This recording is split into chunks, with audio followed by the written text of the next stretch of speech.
예도입니다. 존재의 숲에 있고요. 지금부터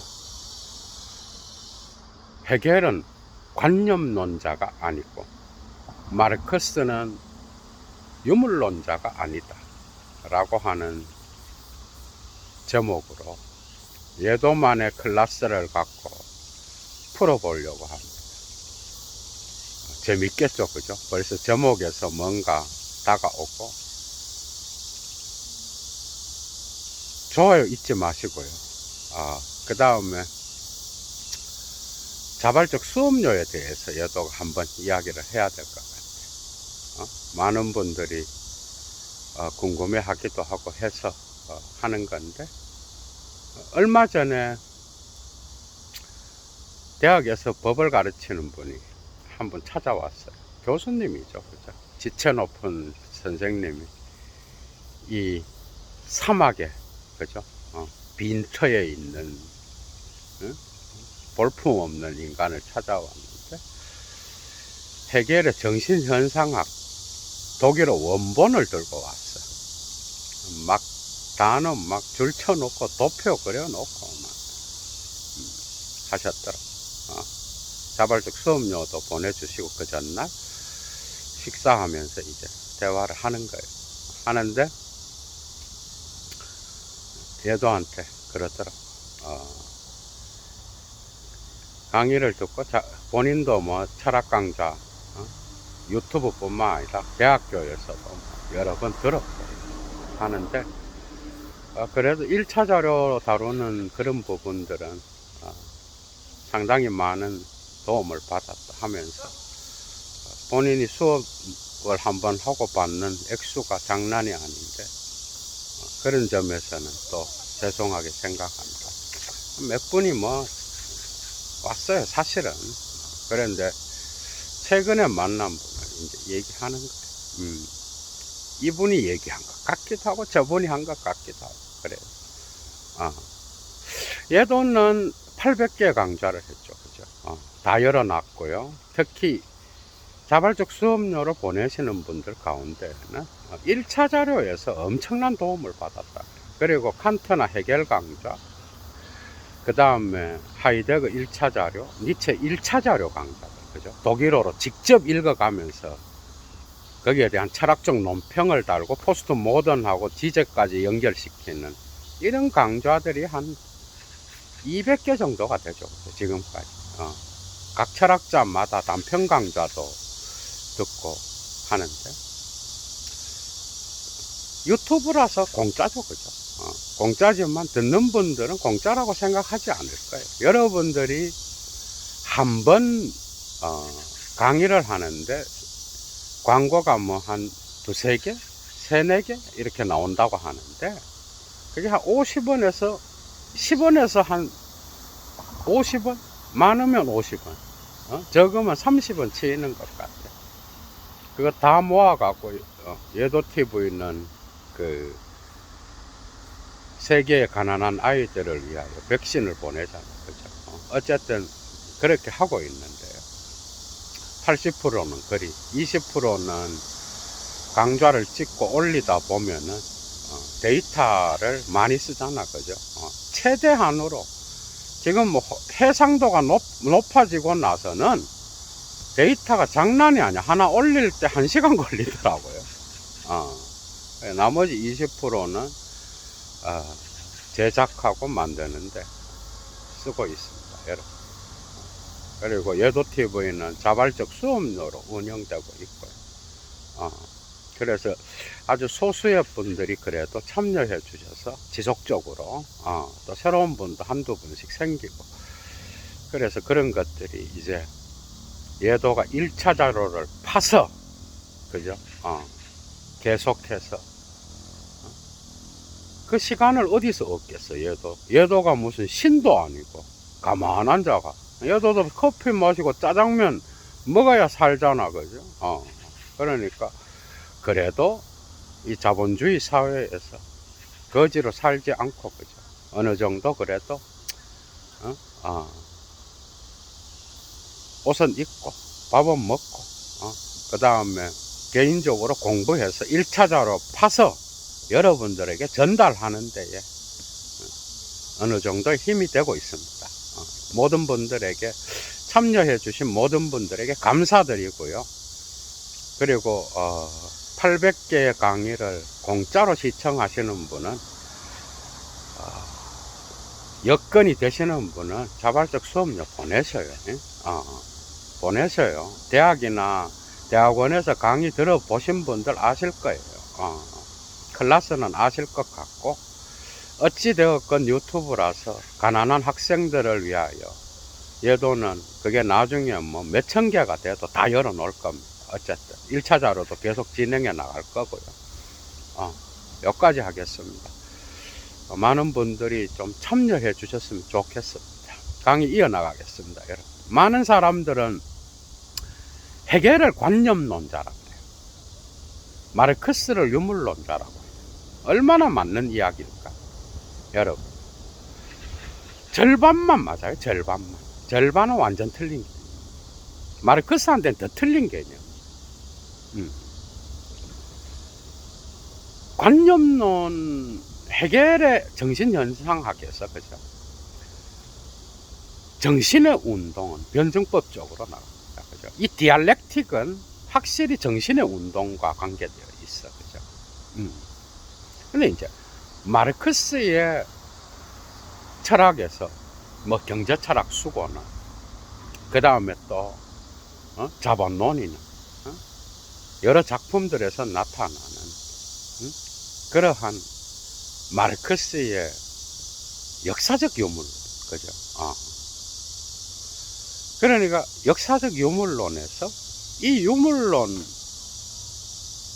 소중히 여겼다. 그거까지는 오케이입니다. 그런데 정신없는 유물론, 절대적 유물론을 이야기했을까? 천만의 말씀. 1차 자료를 뭐 안 읽은 분들은 여기에서 이제 무너지는 거예요. 그러니까 헤겔도 절대적 관념론자가 아니에요. 마르크스는 헤겔의 노예와 주인의 변증법에서 통찰을 얻은 부분도 많고, 그는 자본론 서문에서 이르기까지 끝까지 자기 선배, 자기와 동료였던 좌파 지식인들, 그러니까 청년 헤겔 학파로부터 영향을 받기도 했지만은, 그는 헤겔을 끝까지 자기 선생이라 그러거든. 자본론, 자기가 말년했었던 그 책에서까지도 그 이유가 있어요, 여러분. 아니, 이 세계의 물질을 실체로 본다. 오케이. 그 모든 유물론자들이 정신을 없는 유물론을 이야기했다. 그래서 절대적 유물론자다. 틀린 말입니다. 그럼 인간학이 될 수 없죠. 그냥 자연과학이나 물리학에서 물질의 어떤 기본 단위를 연구하는 쪽으로 가지. 그게 철학이 됐겠어요, 여러분? 생각을 해봐. 마르크스는 절대적 유물론자도 아니고요. 여러분 봐봐. 역사라는 걸 이야기해요.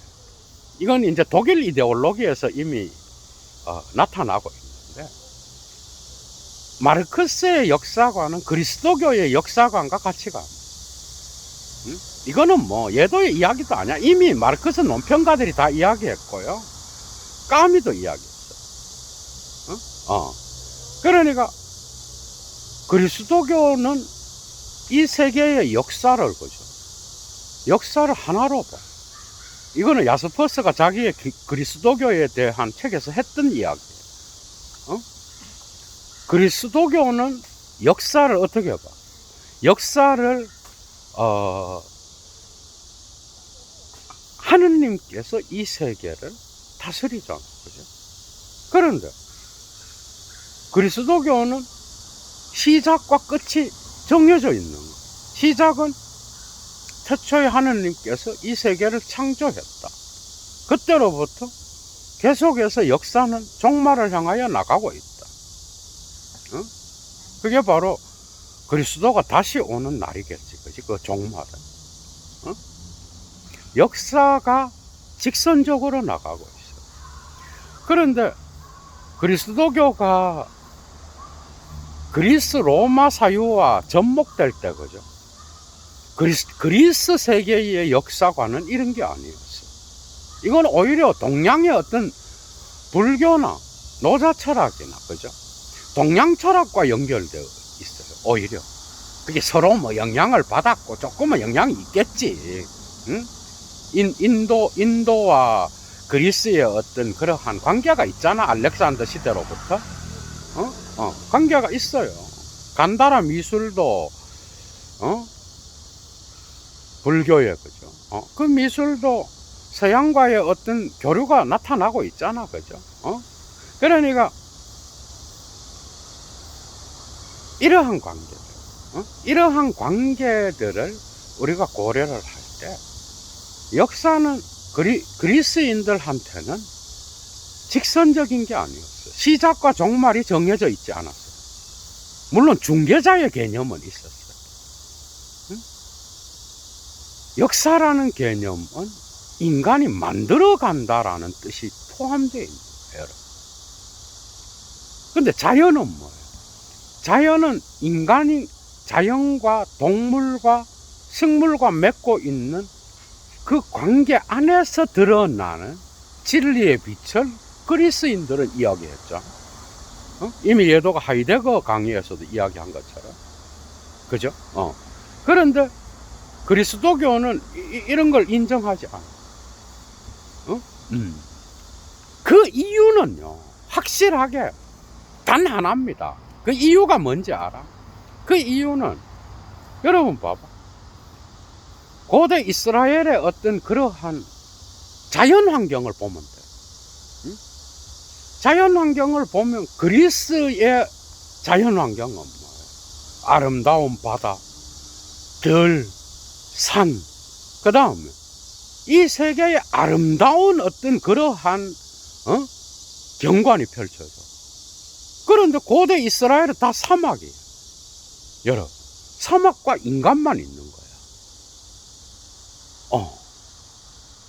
그러니까 절대적인 신에 대한 주장을 할 수 있었어요. 여러분도 봐봐. 그런데 그러니까 유일신도 나올 수 있었고, 이것도 물론 발전적인 겁니다. 처음부터 나온 게 아니야. 이게 이제 형성되어 가면서 나타난 건데, 여러분 봐봐. 그런데 그리스의 어떤 그러한 세계는 뭐예요? 이게 바다에 가면 바다도 아름답고, 그 다음에 산에 가면 산도 아름답고, 들에 가면 들도 아름다운 거야. 계곡도 있고, 모든 것이 다 아름다워. 그러니까 그런 수목이 있으니까 뭐야, 새도 많을 거고, 동물들과의 어떤 친화적인 그런 것도 나타나겠지, 그지? 물론 사막에도 동물은 있겠죠, 사막 동물들이. 근데 자연 환경이 달랐어. 그러니까 모든 이 바다에는 바다를 다스리는 신이 있는 곳, 산은 산도 그렇고, 들도 그렇고, 동물도 그렇고, 이게 막 뒤섞여 있는 거야, 이제. 그러니까 다시 논이 발달했고, 그 다음에 또 이 자연과의 유대관계가 아주 탁월했어. 그런데 이 그리스도교가 들어오면서, 그리스도교는 인간 중심적인 거예요. 물론 창세기 3장부터 이미, 1장부터 이미 창조 이후에 인간에게 이 세계의 동물과 자연을 다스릴 수 있는 그런 특권을 줬어, 그죠? 신이, 그지? 줬지만은, 어찌되었건 인간과 하느님과의 관계는, 그리스도교는 그런 식으로 나갔어요. 그래서 하나의 역사를 보는 눈을 갖고 있는 거예요. 야스퍼스의 말대로. 실체를 끊임없이 죽여가면서 역사를 형성해 왔어. 그 역사는 뭐냐? 자연이 아니에요. 자연과 역사의 뜻은 달라. 인간이 중간에 들어가요. 인간이 역사를 만들고 인간이 창조해 간다라는 거예요. 그래서 해결 좌파들이 신의 초월적 절대성을 해결이 그 초월성을 땅으로 끌어내리잖아. 그죠? 역사 속으로. 응? 역사의 이성이 바로 신의 이성이요. 인간의 이성인 거야. 그죠? 그런데 여기로부터 신성을 제거해버려. 이거 이제 프랑스 혁명에서 절대적 이성의 어떤 그런 종교가 나타나잖아. 이게 이제 꽁트의 실증주의로 나갑니다. 그의 실증주의 철학도 어떻게 보면 보편 이성에 대한 찬양인 거야. 그게 신을 없애고 인간이 이제 역사를 만들어가는 주인이 되는 거예요. 이 마르크스한테서도 나타나. 응? 마르크스의 무신론도 나타나. 그런데 그의 역사 개념은 그리스도교로부터 영향을 받은 거예요. 응? 계급 없는 사회, 여러분. 응? 해결의 절대지를 계급 없는 사회로 바꾸고, 응? 역사를 이끌어가는 원동력을 경제로 본 거예요. 생산수단으로 본 거예요. 응? 그러니까 역사를 어떻게 보느냐에 따라서 해겔과 마르크스가 달라져. 그죠? 해겔은 정신이 역사를 이끌어가는 원동력이라고 했고, 마르크스는 역사를 이끌어가는 원동력은 노동과 생산이라고 그랬어. 생산 수단이라고 그랬어. 그것에 의하여 역사는 발전되어 나간다라는. 그래서 자본주의가 중요했어. 마르크스 잘 모르는 사람은 자본주의를 예도가 마르크스 강좌를 체계적으로 10개 해놨어요. 재생 목록에 가서 들어보시고 1차자로 여러분들이 파서 사유해 보셔요. 그러니까 마르크스는 자본주의가 없이는 혁명이 불가능하다고 그랬어요. 자본주의는 오히려 혁명의 전 단계로서 결정적으로 중요한 거예요. 이게 이제 러시아로 적용시킬 때 문제가 나타나갖고 이제 뭐 나중에 농민들도 끌어들이고 하는데, 어찌되었건 마르크스는 이 역사를 이끌어가는 원동력은 이제는 신도 아니고 물질적 생산 조건을 만들어내는 생산 관계라고 본 거라고. 그런데 거기에는 유토피아가 있어. 응? 그러니까 노동자가 이제 중요해집니다. 이게 이제 자본주의에서 노동자의 중요성이 사라지게 된 거예요. 자본주의는 노동자의 생산을 상품으로 만들었어요. 그죠? 그래서 노동력을 계산해서 노동자들을 마음대로 부릴 수 있다. 그렇게 하면서 잉여 가치를 특수한 사람들이 소수가 장악한다라는. 이게 오늘날은 좀 달라졌어. 19세기에는 그랬다고. 그러니까 그렇게 되니까 역사의 운동을 만들어가는 자는 노동자가 된 거예요. 그죠? 그게 이제 프롤레타리아로 결합되면서 나타나게 되는데, 그런데 노동자의 조건이 자본주의가 되면서 부당하게 되는 거예요. 상품화되면서. 노동만이 상품화되는 게 아니라 그 노동을 하는 인간까지도 하나의 기계의 부속품과 같이 상품이 돼버린 거예요. 그래서 인간은 뭐예요? 이제 기계보다도 못한 상황이 된 거예요. 그래서 이 사회의 역사를 이끌어가는 원동력인 노동하는 노동자의 어떤 그러한 현실은 제대로 반영이 되지 않고 이들의 희생에 의하여 역사는 계속해서 나가는데, 그 역사는 거꾸로 된 게, 그 자본을 잘 활용해서 관리하는 자들이 주인 행세를 하고 있다. 이 뒤집어진 거지, 이제. 그래서 계급투쟁이 일어나게 되고, 결국은 자본주의의 극단적 발단으로 가면은 이 프롤레타리아의 수가 점점 늘어나고 중산층은 사라지게 될 것이, 이제 이런 예언들이 이제 현대로 오면서 안 맞게 된 거야. 그런데 어찌되었건 19세기 상황은 그런 거야. 그렇게 되면서 혁명의 마지막 단계가 되면은 이 중산층이 프롤레타리아로 흡수되면서 이제 소수의 자본가들과 다수의 프롤레타리아가 형성될 것이다. 그래서 혁명은 저절로 일어난다라는 거예요. 저절로. 그게 자본주의가 없으면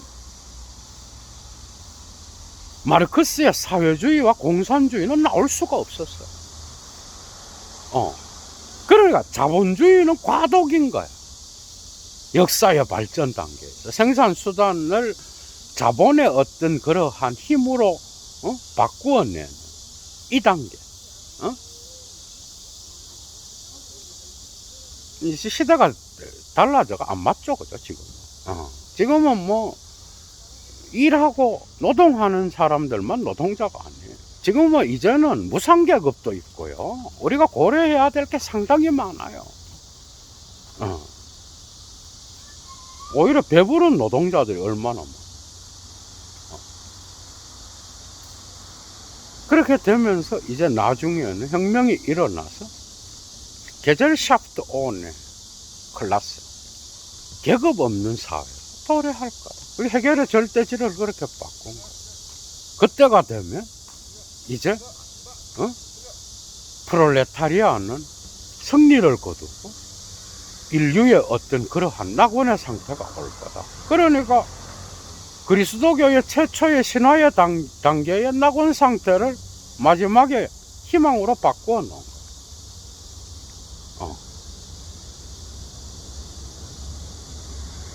이런 세계는 안 와요, 여러분. 없어요. 불가능합니다. 불가능해요. 이런 세계는. 그러나 이런 세계를 하나의 이상으로 놓고 더 나은 사회를 건설하기 위한 노력은 당연히 있어야 되겠죠. 그죠?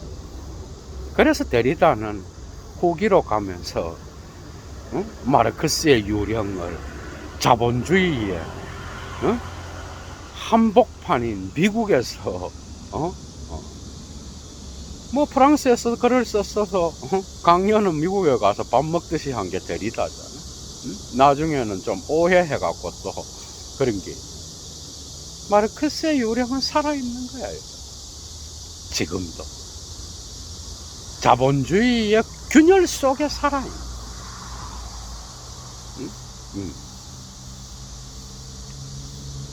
근데 그 역사가 종말이 있더라. 최초의 자연 상태, 인간과 자연, 인간과 인간의 어떤, 신이 없으니까 무신론이니까 마르크스는 그런 세계, 예수가 전했던 신의 나라, 프리에가 말했던, 생시몽이 말했던 그러한 사회주의 유토피아의 나라 온다는 거. 이 그리스도교 역사관과 관계돼요. 그러니까 이 역사는 뭐예요? 신에 의해서 저주받은 역사예요. 그러니까 이 역사는 인간에 의해서 끊임없이, 그죠? 그 신이 없어졌으면, 인간이 주인이라 그러면 이제 인간에 의해서 계속 변혁시켜 나가야 할 어떤 장소가 된 거예요. 그게 동양 철학과 고대 그리스적 사유에서 나타나는 자연과 인간의 평화로운 공존과 같은 거는 이제는 사라지게 된 거예요. 급진적 종말론이 들어오게 된 거예요. 그게 초기 예수가 나타났을 때의 어떤 그런 상황이 마르크스한테도 있는 거예요. 이제 다 지나갔지만. 그런데 여기서 생산 수단이 역사의 어떤 원동력이라 그럴 때 유물론자예요. 하나만 제가 물어볼게요. 오케이, 그것만 보면 그래요. 근데 생산 수단을 관리하고 지배하는 게 인간 아니에요? 그러니까 이 혁명을 이끌어가는 의식을 심어줄 때 그게 유물론으로 가능해요? 계속 질문합니다, 제가. 여러분들의 사유가 다 무너질 때까지. 그리고 계급 없는 사회로까지 나아갈 때 투쟁하고 나아가는 게, 그게 이론 없는 실천으로만 가능해? 닭대가리인데 어떻게 실천을 할 거야, 여러분? 마르크스가 자본론을 쓸 때도 이미 헤겔을 자기 선생으로, 그죠? 이야기하면서도 그 역사적 유물론은 뭐예요? 인간의 조건이라는. 그게 정신은 인간의 이러한 유물적인 조건에 의해서 결정될 수 있다라는 거예요. 그런 유물론이에요. 그러니까 정신이 없는 유물론을 이야기하는 게 아니야. 인간의 정신보다 물질이 훨씬 더 중요하다, 이것도 아니야. 인간의 삶의 조건을 형성하고 역사를 형성해 나가는 거는 물질적 조건이 중요하고 거기에 의해서 인간의 정신도 왔다 갔다 한다라는 거예요. 이건 일면적으로 맞는 거예요. 다 맞는 게 아니야. 또 그죠? 근데 과연 역사를 경제로만 볼 수 있나, 여러분들? 경제관계로만 볼 수 있나? 그럼 예술가들은 뭐야, 그럼? 응? 예술의 대가와 문학의 대가와 철학의 대가들은 이런 경제관계에 의해 복속된 자들이 아니에요. 돈이 없어도 그림을 그렸고, 책을 100권도 못 팔아도 자라투스트라를 냈던 게 니체고, 노른빛을 탐감하기 위하여 헐값에 넘겼던 게 도스토예프스키의 카라마조프가의 형제들이었고, 설명할 수 없는 게 없어. 그러나 이 물질적 조건이 인간의 정신의 형성을 상당히 많이 결정한다라는 거는 마르크스한테 배워야 돼, 우리가. 맞죠? 여러분, 빵 없이 살 수 있어, 자본주의 사회에서. 뭘 해도 다 돈이에요. 뭘 해도. 돈 없이는 우리가 살아갈 수가 없어. 차도 못 타요. 짜장면도 못 먹어, 얘도가 좋아하는. 커피도 못 마시고 아무것도 못 한다고. 그런데 그 물질적 조건이 인간의 정신의 형성을 결정하는 부분이 상당히 많다. 이런 점에서 마르크스를 유물론자라고 본다. 오케이. 그 정신이 없이 어떻게 그 철학을 수행할 수 있어요, 여러분? 계급 없는 사회로 가는 동안 정신없는 노동자가 어떻게 생산관계의 수단을 지배할 수 있어? 말도 안 되는 거야. 헤겔의 관념론자, 정신만 이야기 아니?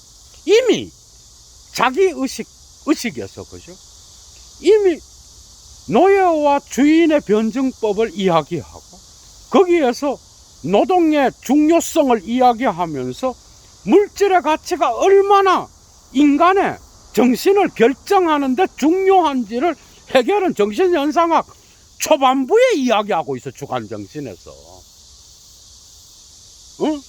그리고 객관정신에서 법, 인륜, 이런 것들을 다룰 때에도, 도덕을 다룰 때에도 그게 정신만을 다루는 거야? 말도 안 되는 얘기죠. 물질이 없는데 왜 정신을 이야기할 수 있어, 인간에게서. 그러나 헤겔한테서는 정신이, 그죠? 이러한 물질적 관계의 변증법적 역사를 이끌어가는 주 원동력이고 그걸로 수렴된다라는 거는 오케이. 그 점에서 관념론자다, 오케이. 그러나 그가 그냥 해결은 관념론자, 이건 틀린 거죠, 그죠? 해결도 물질의 중요성을 이야기했고, 그 다음에 마르크스도 정신의 중요성을 이야기했어요.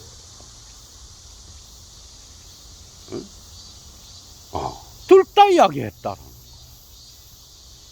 그러니까 관념론자, 유물론자, 뭐 이렇게 뭐 유물론은요 오히려 그냥 절대적 유물론은 떼어놓고 보면은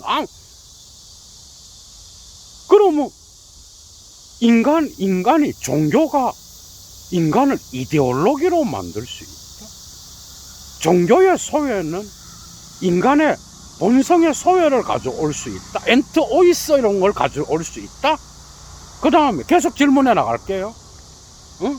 이런 것들이 경제적 소외로까지 이끌어지고 있다. 경제적 소외를 당한 자는 정신의 소외까지도 감수해야 된다. 이런 것들은 오해 설명할 거예요.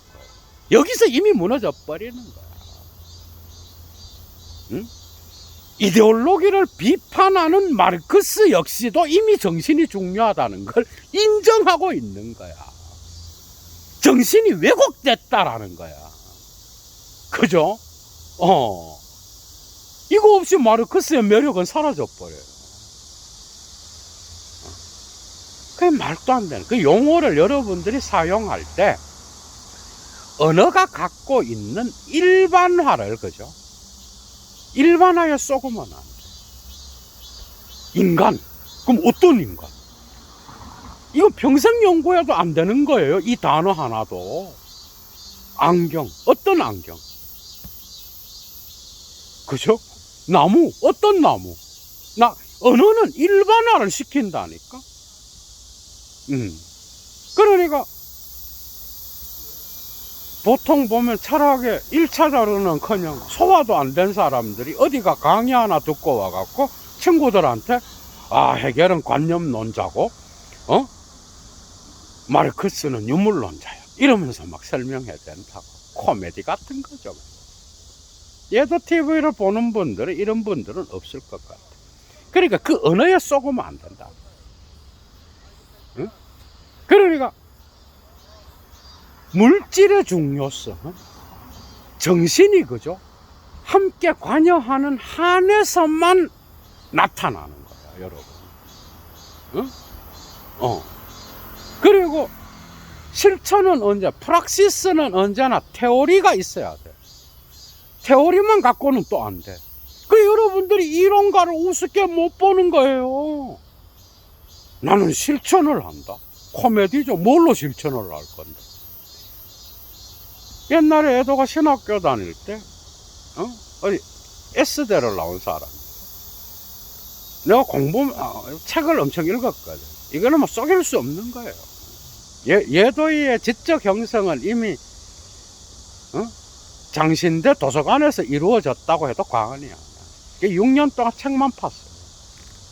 저는 거의 도서관에 있어요. 도서관과 뒷산을 왔다 갔다 했어요. 여러분 봐봐. 그래서 그분이 하는 이야기, 자기는 실천가래. 그래서 공부는 뭐 별로 중요하게 생각하지 않는데. 그래서 내가 그때 가만히 있었어. 그 공부를 하다가 보니까 이거 완전 사기꾼인 거야. 여러분 봐봐. 뭘로 실천을 할 거야? 여러분. 우리나라의 불교를 새롭게 했던 성철 스님의 삶만 봐도 그래요. 조계종의 어떤 위에까지 올라가셨어, 그죠? 뭔가 그 선의 중요성, 그죠? 조계종은 선종이잖아. 중요성을 이야기하지만 성철 스님이 특정한 제자는 뭐 만드는 걸 원하지 않았지만 어쨌든 자기 제자들에게 공부 안 하면 막 탁탁 박살났어요. 그래서 깨달음을 얻는 자들. 그 공부가 없이 어떻게 수행을 할 수가 있어요, 여러분?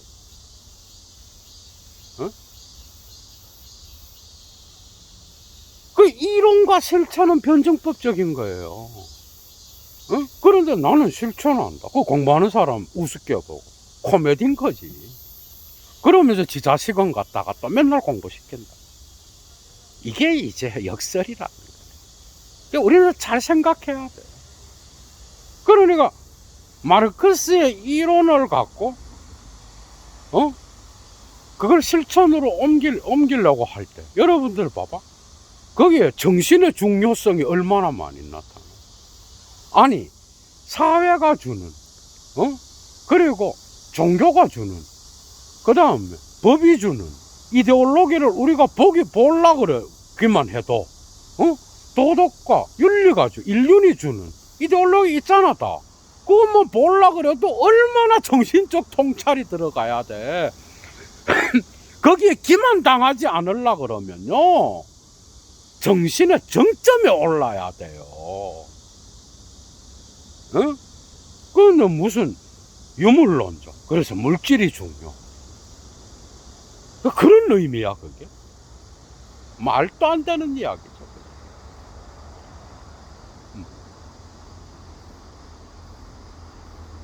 오늘날 마르크스의 유령은 살아있습니다. 그죠?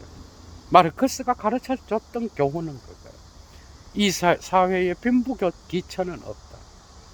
오히려 우리가 발 뻗고 살고 우리가 지금 편안하게 무엇인가를 할 수 있는 것은 지금도 인류 보편의 노동자들의 어떤 노동에 의하여 우리가 이런 삶을 영위할 수 있다라는, 인간은 상품으로 전락될 수 없다라는 것. 그 다음에 종교는 언제나 잘못되면 이 사회를 살아가는 생각 없는 사람들에게 현실을 잘못 보게 만드는 이데올로기를 만들어낼 수 있다.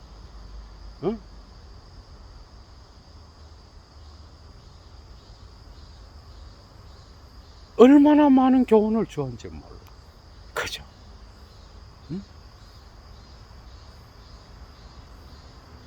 그래서 우리는 날마다 대가리를 숙이고 배우는 거야. 고전을 읽고,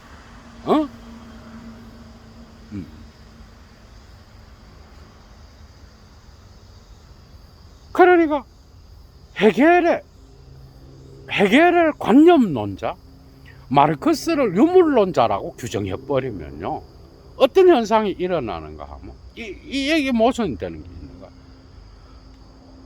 마르크스가 헤겔로부터 통찰을 얻었고, 그죠? 역사에, 여러분 봐봐. 물질만 있고 정신이 없다 그래봐.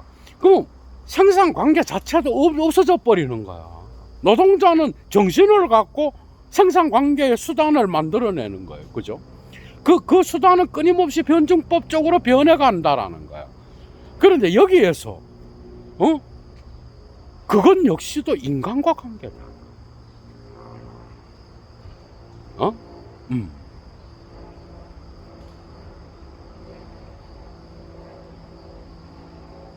그러니까 헤겔 역시도 역사의 정신이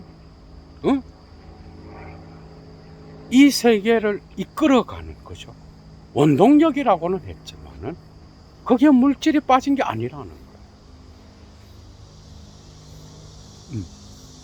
그가 찬양했던 나폴레옹이 군인들을 이끌고 갈 때 군인들이 갖고 있는 무기가 이미 유물론적인 거예요. 그들이 갖고 있는 육체가 이미 유물론적인 거야, 여러분. 심지어 나폴레옹이 러시아를 정복하지 못한 것도 기후 때문에 그런 거야.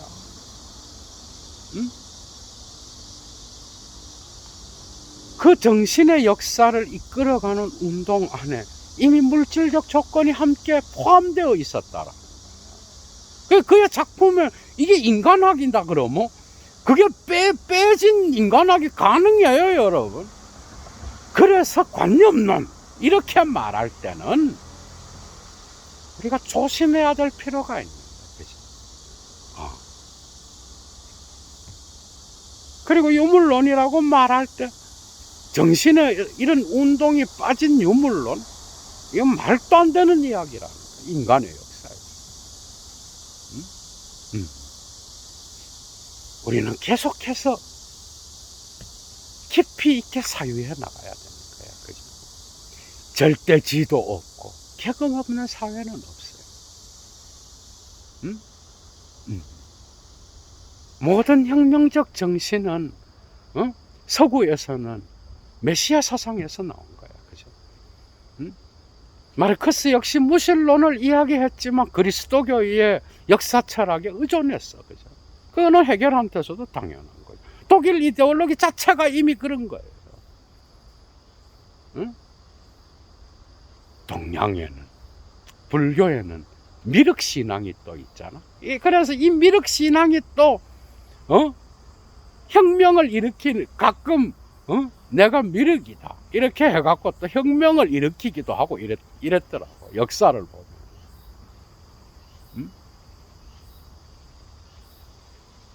두 사람 다 이 세계의 역사를, 헤겔과 마르크스 역사를 그리스도교의 역사에서 해석했고, 투쟁의 역사, 인간의 의지로서, 그죠? 변형시켜 나가는 역사. 헤겔은 거기에 신까지 끌어들였지만은, 그런 역사.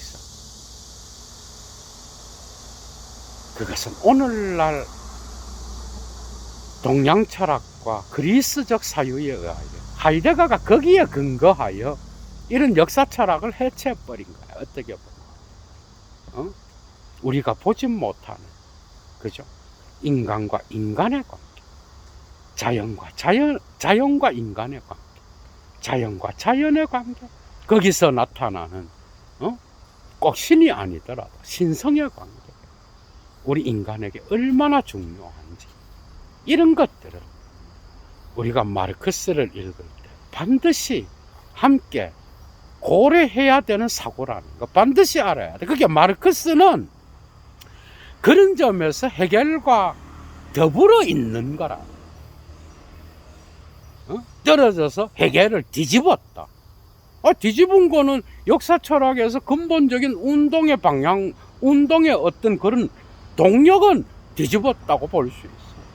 그러나 정신과 물질의 관계는요, 그렇게 나눠질 수 있는 게 아니야, 여러분. 그건 순진한 사고예요. 1차자로 읽어보면 바로 정신의 중요성이 바로 나타나는 게 마르크스의 저작들이야, 여러분. 바로 알아라, 바로 알아라. 그죠? 그런 것들을 우리는 사유하지 않는다.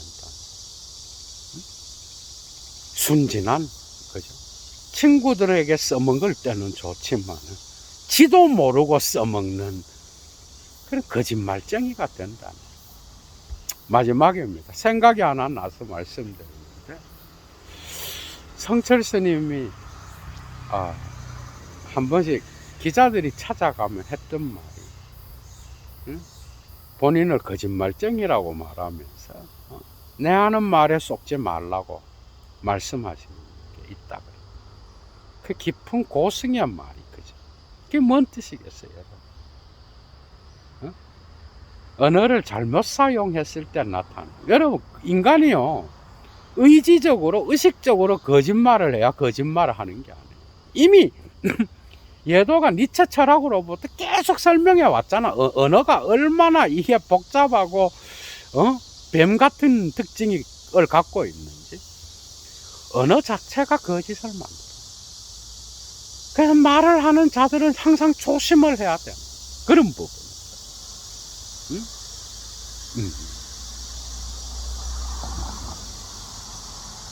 그러니까 그것은 실제의 진리와, 그죠? 말을 갖고, 그리고 내가 말한다라고 다 믿지 말라라고 하는 어떤 고성의 겸손함도 들어있겠죠. 그죠? 그런 걸 싫어했어. 그 시대에 무시무시한 대통령이 찾아갔는데도 방 안에서 그죠? 나오지 않고 수행을 한 정도의 배포라 그러면 여러분, 나는 산 사람이지 여론 쫓아다니고 그 다음에 인기 쫓아다니고 기자들 와갖고 거기에 이름 내고 호랑이는 산에 있어요. 호랑이. 그래서 불교의 진리가 새로워진 거예요, 여러분. 그러니까 우리가 언어를 쓸 때 그죠? 헤겔은 관념론자다, 마르크스는 유물론자라고 할 때의 그런 의미들은 반드시 1차 자료에 이러한 깊이 있는 통찰과 더불어 가지 않을 때 거짓말이 돼버립니다. 행복한 오후 되십시오. 얘도 물러갑니다. 재밌었죠, 그죠? 건강하십시오, 여러분. 행복하십시오. 추스!